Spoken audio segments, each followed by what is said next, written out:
할렐루야. 하나님께 영광 돌립니다. 여러분 모두를 축복합니다. 오늘도 여호와 이래 하나님께서 우리와 함께 하실 것을 믿습니다. 성막론 특히 덮개를 통한 하나님의 깊은 은혜를 사모합니다. 오늘은 덮개 5번째 시간입니다. 먼저 기도합니다. 영광이 하나님께 있습니다. 온 마음으로 하나님을 사랑하며 감사와 찬송을 올려드립니다. 주의 은혜를 사모하고 세상에 속하지 않고 하나님께 속한 하나님의 소유된 백성 되기를 원하는 주의 백성들이 여기에 있습니다. 눈을 여시고 마음을 여시고 귀를 여시고 하나님의 선하신 뜻과 그 응답을 체험하는 시간 되게 하옵소서.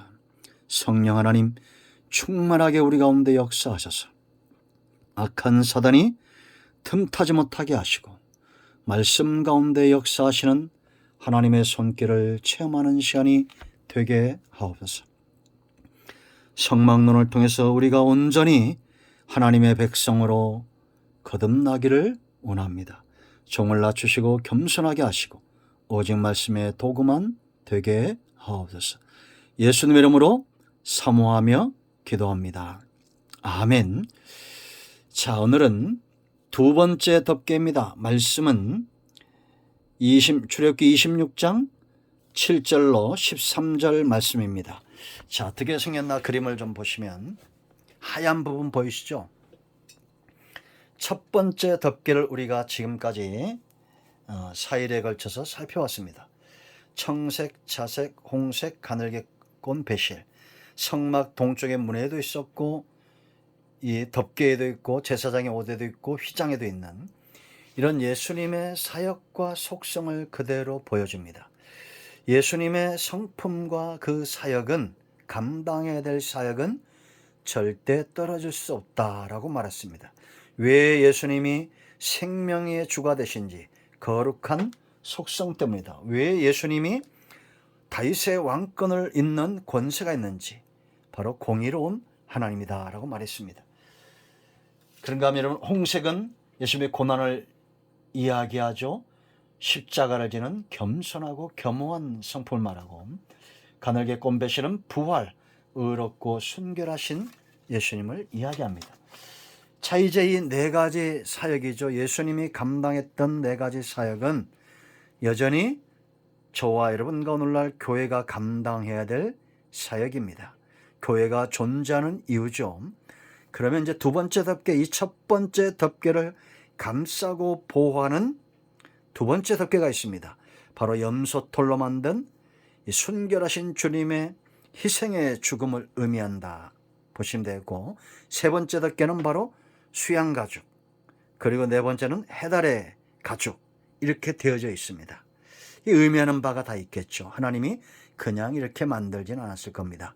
성막은 예수님을 보여줄 뿐만 아니라 우리가 관심을 가져야 될 또 다른 이유는 바로 성도의 삶이고 사역이고 하나님이 기뻐하시는 변화된 성품들을 보여준다라는 겁니다. 자, 이제 두 번째 염소털로 만든 이 흰 세마포다라는 거죠. 자, 우리가 첫 번째 덮개는 예수님의 사역과 성품이라고 그랬습니다. 그런데 이러한 여러분 성도가 존재하고 교회가 존재한 이유인데, 우리가 성경이나 교회 역사를 보면 언제 이 교회가 흔들리고 넘어지고 사단의 공격을 받고 빛이 돼야 되고 소금이 돼야 될 세상에서 버림을 당하고 밟히는 그런 일을 겪습니까? 바로 순결함이 무너질 때다라는 겁니다. 그러므로 교회는 이 사역을 감당하기 위해서 먼저 성결한 것이 굉장히 중요해요. 레위기 여러분 11장 44절 45절 말씀 보면 하나님이 뭐라 말씀하십니까? 나는 여호와 너희 하나님이라 내가 거룩하니 너희도 몸을 구별하여 거룩하게 하고 땅에 기는 길짐승으로 말미암아 스스로 더럽히지 말라. 하나님께서 이스라엘 백성들을 애굽에서 이끌어내시고 그들에게 요구하시는 겁니다. 애굽 우상의 나라는 거룩함과 멀죠. 짐승 우상 숭배 사탄의 영역 아래 있습니다. 그들의 영적인 영역이나 범사의 삶의 영역은 거룩하지 못합니다. 하나님이 그들을 이끌어내고 이제는 내가 거룩하니 너희도 거룩해야 된다는 거예요. 이 거룩성을 해치는 것은 길짐승 바로 사단의 역사다라는 겁니다. 지금도 여러분 우리의 육체나 우리의 영적인 영역에 우리를 지저분하게 하고 더럽히는 것은 누구의 영역이겠어요? 절대 하나님의 영역이 아니죠. 씻는 것, 회복시키는 것은 하나님의 영역이지만 우리를 더럽게 하고 우리의 영육을 음란하게 하고 세상에 빠지게 하는 것은 바로 사탄의 영역이다라는 겁니다. 왜 사단이 성도들을 거룩하게 못하고 거룩성을 잃어버리게 할까요? 그들이 감당해야 될 사역을 무너뜨리기 위함입니다. 이것은 지금까지 교회와 성경에 나타난 성도들이 끊임없이 사단으로 인하여 공격받는 이유죠. 우리를 죄짓게 하고 범죄하게 하고 죄에 물들게 하고 허물에 물들게 하고 하나님과 멀어지게 한다라는 겁니다. 예수님이 이 사역을 감당하시는 가장 중요한 이유는 예수님은 성결하신 분입니다. 여러분 요한복음 1장 29절에 세례요한이 볼 때 뭐라 말했습니까? 보라 세상 죄를 지고 가는 어린 양이다. 어린 양은 순결함의 상징이죠. 점도 흠도 없는 하나님 앞에 제물된 그런 어린 양. 예수님께서 사역을 감당하고 결실했던 이유는 하나님의 공의가 만족되었기 때문입니다. 성령이 예수님에게 기름 부어졌기 때문이에요. 성령은 죄악된 사람들과 함께 할 수 없죠. 그래서 예수 믿는 순간 우리의 죄가 사해짐으로 성령이 우리 가운데 역사하는 겁니다. 그러므로 여러분 예수님 외에는 예수님이 감당했던 사역을 감당한 존재가 없었다라는 것을 여러분이 믿으셔야 돼요. 예수님의 그 생명력, 예수님의 권세, 예수님의 십자가, 예수님의 부활, 승천 이 모든 것들은 인간은 감당할 수 없습니다. 왜? 성결치 못하기 때문입니다. 오직 예수님만이 하나님의 공의를 만족시키는 성결한 분이었기 때문에 구원의 역사를 감당하신 거예요. 구속사를 감당하신 겁니다. 그러므로 교회도 이제는 이런 거룩함을 회복해야 됩니다. 교회가 복음이 없어서가 아닙니다. 교회가 가진 것이 없어서가 아니에요. 성결함을 잃어버렸기 때문에 지금 밖에 사람들에게 발로 밟히는 소금도 빛의 역살도 감당하지 못하는 그런 존재가 되었다라는 겁니다. 예수님은 성결하신 분입니다. 교회도 성결해야 되며 성도들도 성결해야 됩니다. 그러면 두 번째, 교회의 능력은 성결이다. 예수님의 능력의 근원도 성결이다 라는 거 꼭 기억하셔야 됩니다. 하나님은 죄인과 함께 할 수 없어요. 아까도 말씀드렸죠. 성령의 역사와 우리의 육성은 서로 다툽니다. 갈라디아서 5장 16절 17절 성령의 소욕과 육체의 소욕이 서로 다툰다. 왜 다툰다 그랬어요? 너희가 원하는 것, 우리가 육성대로 원하는 것을 이루지 못하도록. 아멘. 그러므로 여러분 교회의 능력, 성령의 능력이고 이 성령의 나타남과 능력은 예수 그리스도의 보혈로 성결케 된 백성들과 교회를 통해서 나타난다라는 겁니다. 죄는 복음을 온전케 할 수 없다는 것. 죄로 복음을 세울 수 없습니다.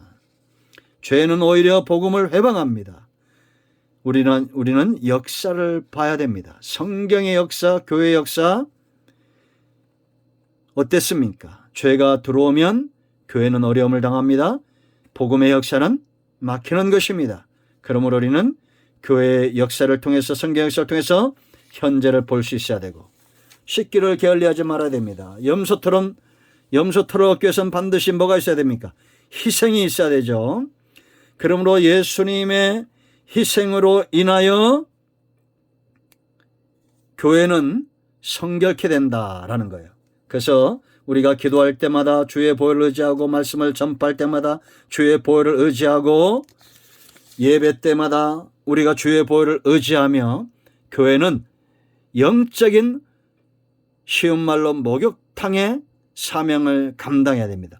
깨끗하게 될 때 하나님의 공의가 만족하고 영적으로 순결함을 유지할 때 복음의 능력이 나타나고 이방인들이 빛 가운데로 나오는 거예요.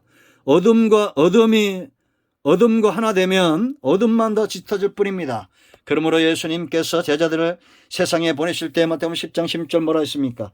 너희는 뱀처럼 지혜롭고 비둘기처럼 순결하라 라고 말했습니다. 성도의 지혜는 다른 것이 있지 않습니다. 어떻게 하면 하나님의 공의를 만족시키고 어떻게 하면 복음의 능력이 나타날 것인가? 그건 바로 우리가 하나님 앞에 나아가 성결함을 회복하는 것이다 라는 겁니다. 4가지 사역, 예수님의 성품, 감싸는 염소털로 된 이 세마포로 된 성결함. 예수님의 희생이 없이는 이 성결함에 은혜와 축복과 기회가 올 수 없다는 걸 아시고 예수님 외에는 성도와 교회와 복음을 정결케 할 수 있는 존재가 없다는 것을 믿으시기 바랍니다. 우리 모두가 하나님의 공의를 만족시키고 복음의 능력을 나타낼 수 있는 성결함을 갖는 백성 되기를 축원드립니다. 기도합니다. 예수의 이름을 의지하여 기도합니다. 이 말씀대로 되게 하시고 우리가 하나님 앞에 늘 깨어 간구하고 회개함으로 성결의 삶을 살게 하옵소서. 우리 가운데 마음이 상한 자, 병든 자 치유하시고 회복시켜 주시기를 원합니다. 예수님의 이름으로 사모하며 축복하며 치유하며 기도합니다. 아멘. 할렐루야. 응답되었습니다. 여러분 가운데 어떤 문제 어떤 질병이든지 예수님의 이름으로 지금 즉시 치유되고 회복되었습니다. 아멘. 할렐루야.